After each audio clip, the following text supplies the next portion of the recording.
Hello class second. आज हम आपको चैप्टर 14 गुब्बारे वाला पढ़ाने जा रहे हैं। सड़क किनारे एक बूढ़ा व्यक्ति गुब्बारे बेच रहा था। उसके पास बहुत से रंग बिरंगे गुब्बारे एक डंडे के साथ बंधे हुए थे। वह जोर जोर से आवाज लगा रहा था, गुब्बारे ले लो, गुब्बारे रंग बिरंगे गुब्बारे, आओ बच्चों, आओ भैया, नीले पीले गुब्बारे, छोटे बड़े गुब्बारे, लाल हरे गुब्बारे, प्यारे प्यारे गुब्बारे। यानी कि एक बूढ़ा व्यक्ति सड़क के किनारे क्या बेच रहा था? गुब्बारे। उसके पास हर तरह के गुब्बारे थे, रंग बिरंगे थे और वो डंडे में बंधे हुए थे।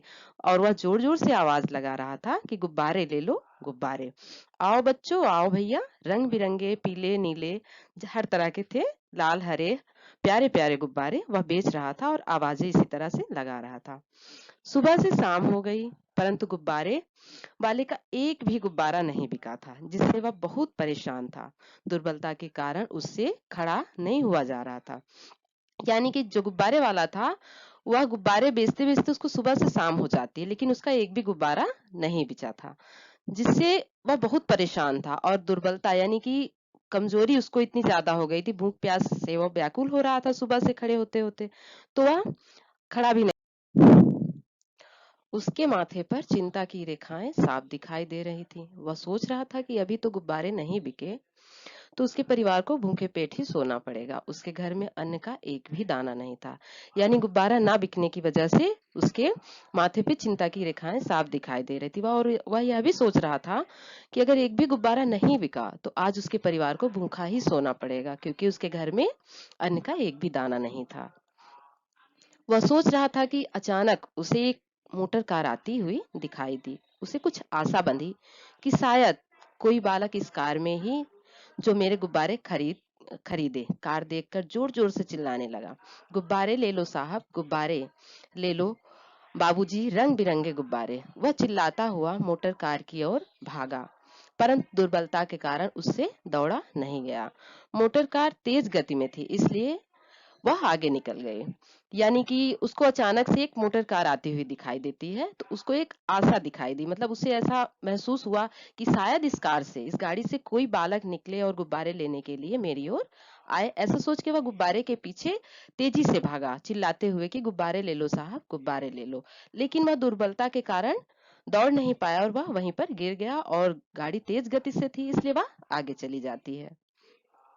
यह देखकर बूढ़े गुब्बारे वाले की आंखों में आंसू आ गए। तभी मोटर कार कुछ दूर जाकर रुक गई।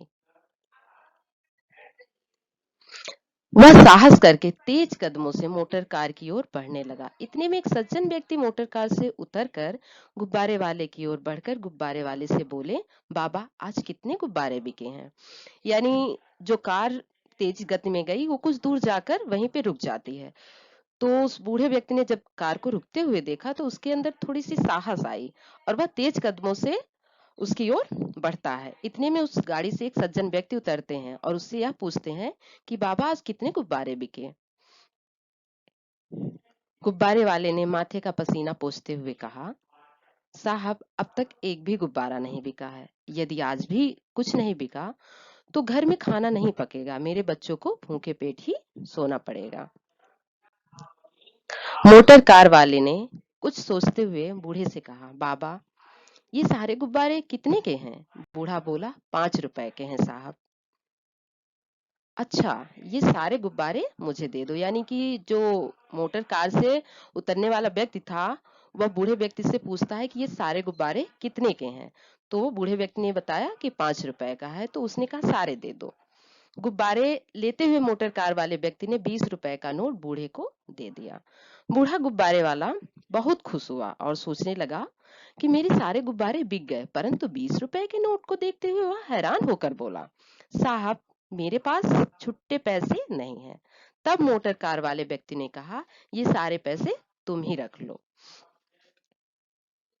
इतना सुनते ही बूढ़े की खुशी का ठिकाना न रहा। उसने हाथ जोड़कर कहा, बाबूजी भगवान आपका भला करे, ईश्वर आपको लंबी आयु दे। मोटर कार में बैठते हुए सज्जन व्यक्ति ने कहा, बाबा मैं ये सुंदर रंग बिरंगे गुब्बारे बच्चों में बांट दूंगा। और वे कार में बैठकर चले जाते हैं। बच्चों, आप जानते हो कि ये जो मोटर कार वाले सज्जन कौन थे? ये थे भारत के प्रथम प्रधानमंत्री पंडित जवाहरलाल नेहरू, जिन्हें बच्चे चाचा नेहरू कहकर भी पुकारते थे। इनका जन्मदिन हर वर्ष 14 नवंबर को बाल दिवस के रूप में आज भी मनाया जाता है।